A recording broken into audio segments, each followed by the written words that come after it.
ポルトガル生活の本音トーク後半をお届けします。前回の動画では私たち夫婦がなぜポルトガルを選んだのか、ポルトガルのイメージと現実のギャップはあったのかを話してきました。それでは後半戦スタートです。嫌なところ、まあと言われたらその政府の手続き関係が遅いみたいなのじゃない？そう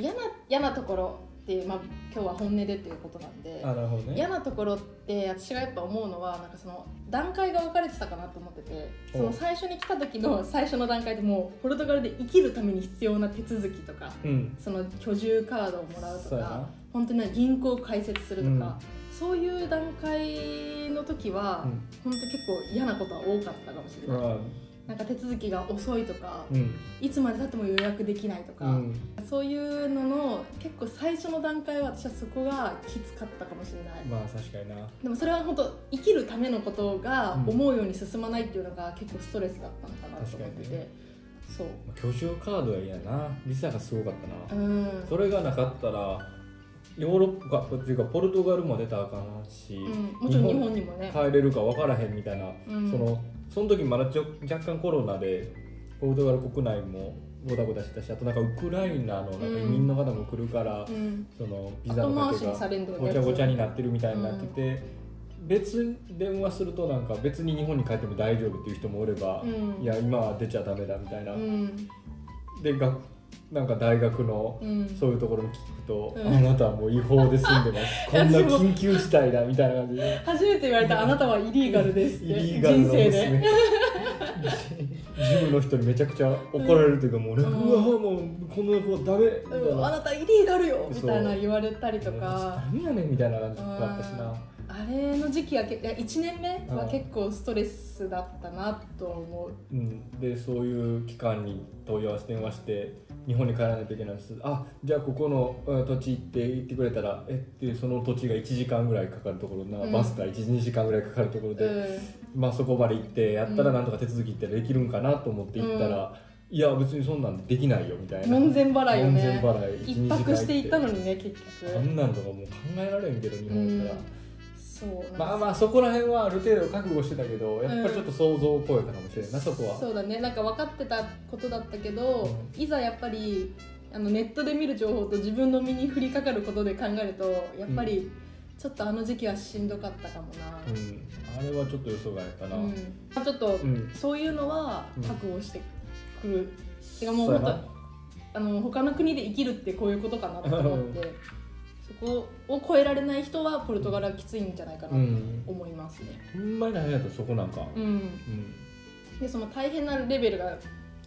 変わってくるっていう話をしたかなと思うんだけど、私が今大変なことポルトガル生活でこの必要最低限のもう生きるためのことはもうほぼほぼ終わって、そうやな、ほんま1年目そのポルトガルに慣れて、本当もう細かいことでバスの乗り方とか、買い物の仕方とかそういうのを一つ一つ積み上げた今、で一番やっぱ大変なのはポルトガル語。そうやな。なんかその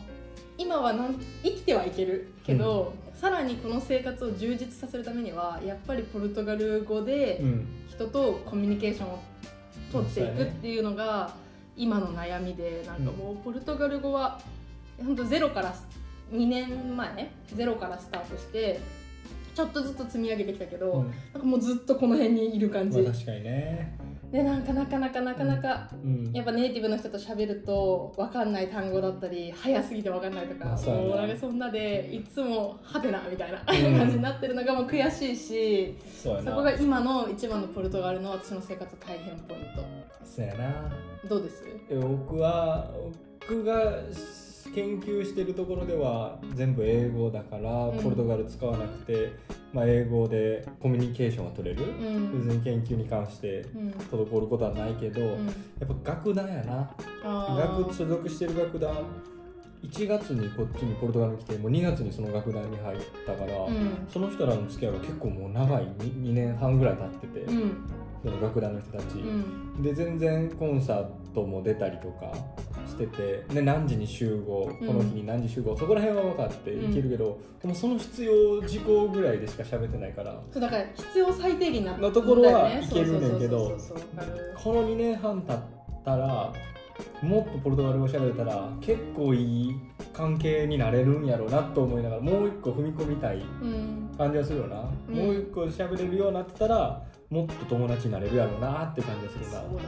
ね、すっごいわかるそこがなかなか難しいかもしれんな、うん、やったらお昼ご飯とか晩ご飯とか誘って、もっと誘ってくれたりとか、まだなんかなんやろ、観光客じゃないけど、ビジターとして扱われるわな、やっぱり。そうだね、そうだね、そこが大変かな、他にあるかな。おかわり飲む？おかわり飲む。ちょっとおかわり。第2ラウンド。第2ラウンド。こんな細切りポテト。これも見たことないな。追加しました。これでもおつまみで食べるのかな、こっちの人って。どうなんだろう。食べれるのかな。なんか癖になるよね。うん。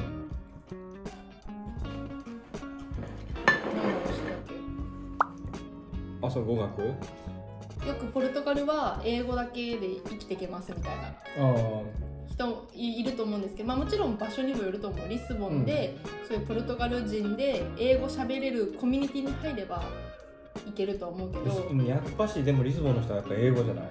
俺らがリスボンってびっくりするやん、カフェで行ってポルトガル語で喋っても英語で返されるやん、リスボンやと。確かに確かに。コインブラやとな、全部やっぱポルトガル語やし、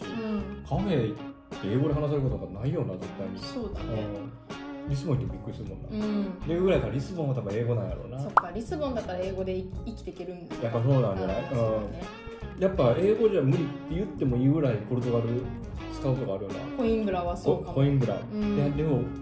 ていうのも特に申請の時、何やったっけな、申請役所系とか、役所、社会保障のやつとか、問い合わせしなあかん時とかは、全然平気で英語喋れませんからポルトガル語でって言われるし、そうだね、確かに。だからまあその英語、ポルトガルは英語通じるって言うけど、それは本当に首都のリスボンとかポルトはいけると思うけど、もちろん地方都市になればなるほど、通じなくなってくるので、もし町選び、移住したいというので、町選びで困ってる人とか、もう私はポルトガル語はいいやって思ってる人はもちろん首都の方に行くのがいいと思いますっていうところかな。いやでもそんな役所まで英語話せるとは思われへんけどな。無理かな。いや憶測やけどできん、厳しそうな気がするな。まあこれだから人によるんかもしれんけど、俺らその車とか乗れるようになったからあれやけど、やっぱ車とかなかったりしたら、そのバスとかでどこも行かれへんとか、旅行先とか、結構ポルトガル人に旅行先どこがおすすめって聞くと、車じゃないと無理やろみたいなとこしかないやん、ほとんど。確かにそのね、地元の人が知る感じとかね。でもまあポルトガル楽しもうと思ったら、ほんま車ないと無理やなとか思うし、確かに、車が乗れへんとか、ちょっとマニュアルの免許取ってなかったりとかしてた人やったら、ポルトガルしんどいとかっていうのはあるかもしれないな。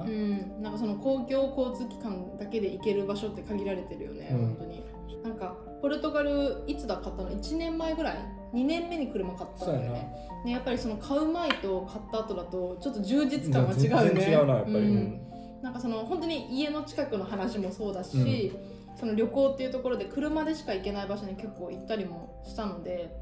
車はそうだね、車乗れてマニュアル免許、マニュアル運転できるっていうのはポルトガル生活をする上では必要かもしれないね。そうやな、他なんやろう、なんだろうな、なんか本当よく言うのはやっぱり日本コンビニないとかさ、なんかその24時間やってるお店がないとか言うけど、実際慣れる、それは。そこはそうやな。なんかその夜中に買いに、行きたいこともそんなないし、行かなくても人は生きていけるし、慣れるその生活に。人によるな。俺も使わんかったから、そこまでコンビニ。私たちは結構そのポルトガルでおそらく不便と思われてることは、そのコンビニないとかさ、なんだ娯楽が少ないとかさ、そういうのが意外とマッチしたというか。そうやな、だからカラオケとか、ボーリングとか、ダーツとかね。なんかそれがなくても生きている人だった、生きていける人だったっていうのは思う。あとはなんかやっぱ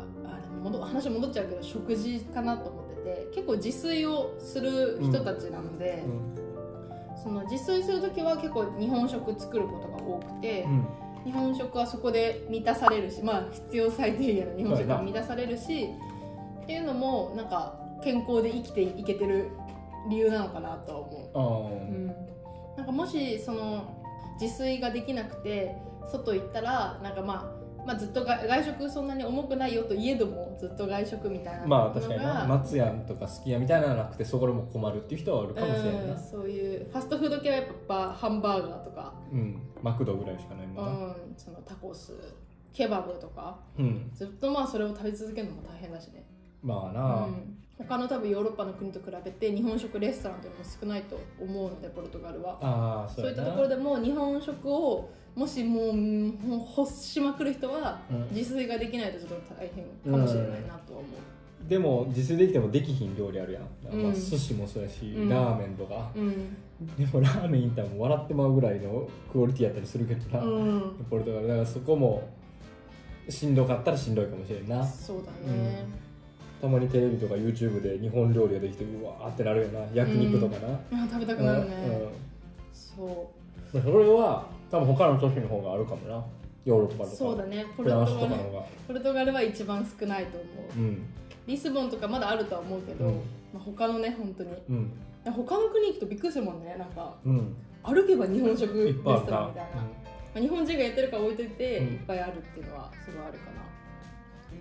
どうやろな、あとは、リスボンとコインブラだいぶ違うかもしれないけど、そう、私たちは、コインブラに住んでるっていうのがちょっと第3の都市といえど、言うてもほんま多分日本人めっちゃ少ないし、コミュニティなんかもないし、第3の都市でも、だからそういうのがすぐに気軽に行ける人が少ないみたいなのでちょっと大変なところあるかもしれへんけどな。なんか普通にしてたらやっぱりリスボンにいる日本人の人とか知り合えないから、私は仕事をして、職場で日本人の方と出会ってリスボンで仕事してね、そうでちょっと頼れるお姉さんたちができてすごい嬉しいなと思ったんだけど、もしずっとそうだね、なんかそういうのがないと、とにかく日本人をそのヨーロッパの他の国で見ても、日本人の数っていうのはやっぱポルトガルは少ないので、そこをいいと取るか、悪いと取るかっていうのは人それぞれかなと。そうやな、そんな感じかな。他嫌なとこ嫌なとこね、困ったこととか大変だったことやろ。だから物価、だからポルトガル物価は安いって言われてて、レストランもそんな高くないけど、だからもちろんその分給料も他のヨーロッパ諸国に比べたら安い。それを特に感じるのはだからヨーロッパ旅行に行った時とか、そうだね、時にあれかもしれへんけど、多分今やったら日本から両替の方がきついから、そうだね、だから日本のところと比べるとまだポルトガルから行く方がまだマシだったりするのか、フランスとか、ちょっと高いけど全然県内みたいな感じやから。その前アメリカに学会に行ってたけど、その時はユーロを使ってたんだよね。ユーロ使った、そうだからそんなに高くなってるとか思わへんかったし、ちょっと高いけど全然そんなに 1.12 倍やから、日本みたいにあんな高くなってない感じやから、確かに円安と考えるとちょっと複雑だけど、だからその日本で仕事持ってて、どこでも働けるなんかね、ウェブ関係とかやってる人やったら絶対ポルトガルがいいよな。そうだね、その物価で考えたら、そう日本の円で生活しなあかんかったり、最初の方ヨーロッパとユーロと円を半分半分もらうとかなんかそういう感じの状況やったら、絶対そっちの方がよくない。そうだね。だから旅行の時もぐらいやけど、そこまでポルトガル給料安くて大変って感じでもないもんな、基本やっぱ生活するのはポルトガルやから、その分ポルトガルのやつは安いしちゃんと合ってるもんね、物価とその給料が。本当旅行好きじゃない人とかだったらもう関係ないし、旅行好きじゃないとこうへんやろポルトガルまで。確かにそうだな。それじゃない、あともう一個分かった、ダイレクトのフライトがないんじゃない、直行便がないのは。そうだね、それはちょっと大変じゃない、ちょっと大変。1個どっかで泊まって、フランスだと直行便があって、俺らはいいとしても、例えば親が来るとき、忙しい友達が来るときに20時間もちょっと休まれへんわっていうので来にくくなったりするのある。それはもう本当に大変だよね。やっぱいいよねその点。やっぱパリとかね、まあそうやな、ドイツとかさ、フランスドイツとかやっぱり直行便があるけど、でもこれがまた不思議なのが、俺らはポルトガルからフランスに乗り換えていかなあかん、から一般的に考えると飛行機の値段上がるんちゃうんかってなるけど、ポルトガルなんか経済的にしょぼいか知らんけど、フランスで買うより安いもんな。意味わかんないよね。あれが不思議やわ。フランスの直行便は1000ユーロやけども、ポルトガルフランスで行くと800ユーロとか、何が起こってんだろうね。なんでか分からんけど、だからお金が高いっていうよりかはやっぱ時間が取られる。そうだね、時間の話だね。でもう一個言うと、コインブラに空港がない。だからこれ別でそれは別の話だけど、それはもうこうないから、だからどうするかとリスボンまで2時間、ポルトガル1時間バスで行って、そう毎回で国際線乗って、っていうのが大変やな。その点やっぱリスボンとかポルトに住んでる人はいいなと思うね。そうやな。すぐに本当にそれこそ週末ヨーロッパ旅行っていうのがもっとしやすいと思う。例えばドイツとかやったら結構都市ごとに空港があって、そこから行けたりするけど、俺らはその日本はもちろんのことヨーロッパ国内の旅行でもリスボン、ポルトに出ないとあかんからちょっと大変やな。だからポルトガルのちょっとそういう田舎地域に住むと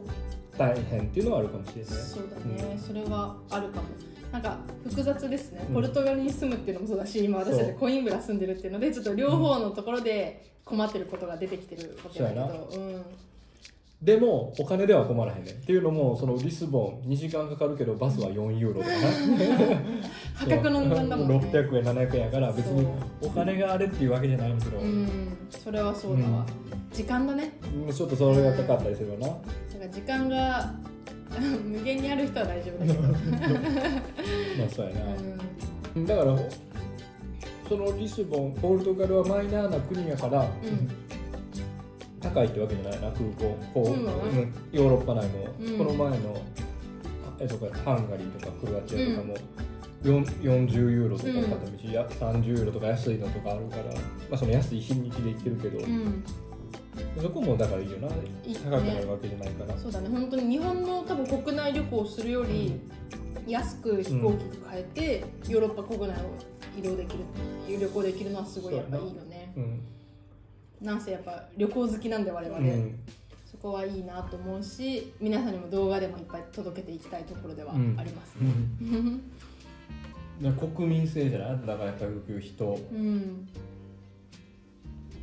適当な人が多い。まあそんなんな、日本人と比べたら基本的にそうかもしれんし、なんか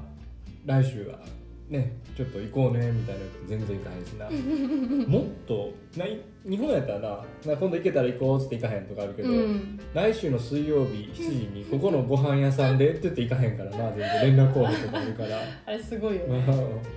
なしかみたいな。全然その次やっても、来週空いてるみたいな普通に平気で言うからなね、ほんでないもんな、またそこはなんかもう本当日本人の感覚で言ったらもう絶対しんどいから、私たちはもうすぐに捨てたよね、日本人の感覚はまあそれは他のポルトガルだけじゃないかもしれんけどな、でもやっぱ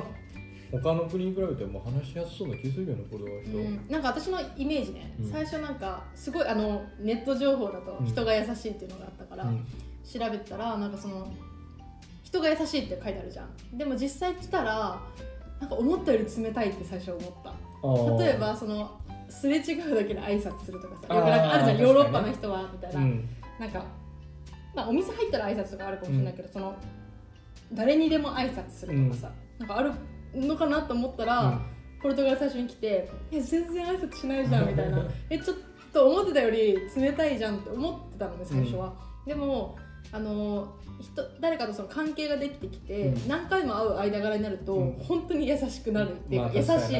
らなんか日本人とちょっと似てシャイなのかなって思う。本当に人によりますけど、なんかシャイで心を開いてくれたら一気にもうグッと距離が近づくみたいな。でそれで今悩んでるのは、ぐっと近づいてるのにポルトガル語の壁でもう一個先の近づきができるってことね。なんかもう近づきたい気持ちはすごい、もう前に出てるのに言葉が出てこないよね。もうなんかそれが本当にもどかしくて、悔しいよね、いつもね。ほんま楽団もそんな感じでだんだん長くなってきて、そんな感じになってるけど、もう一個ところに行かれへんみたいな。そうだから人は別に人がポルトガルの人がどうっていうわけでもない、全然いや本当に自分の問題だよね、そう。あと差別とかは受けるかどうかはもう多分めっちゃ少ないと思うな、他のヨーロッパに比べると、全然少ないと思う、まあコインブラっていうのもあるかもしれないけど、そうやな、特になんかすごい危ない目にあったとか、すごい傷つくこと言われたみたいなのは今までではないかな、全然ないと思うな、なんか本当に触りぐらいはあるかもしれないけどね、触りぐらいはあるかもしれないけど、なんていうの決定的なアウトみたいなのはないよね。ベタにチャイニーズとかな、フランスで1年おったらさすがに何回か言われるけど、こっち来て2年ないもんな、全然。そうだね。まあそういない人もそもそもあんまいないっていうのがあるからな、珍しがられる方が強い感じするし、それより日本人だよっていうと、俺アニメ好きなんだとかね、漫画あれだよね、やっぱ多いな、好きな人、自分より知ってる人が多くて、それでもまたなんかうまく返せずに終わるみたいな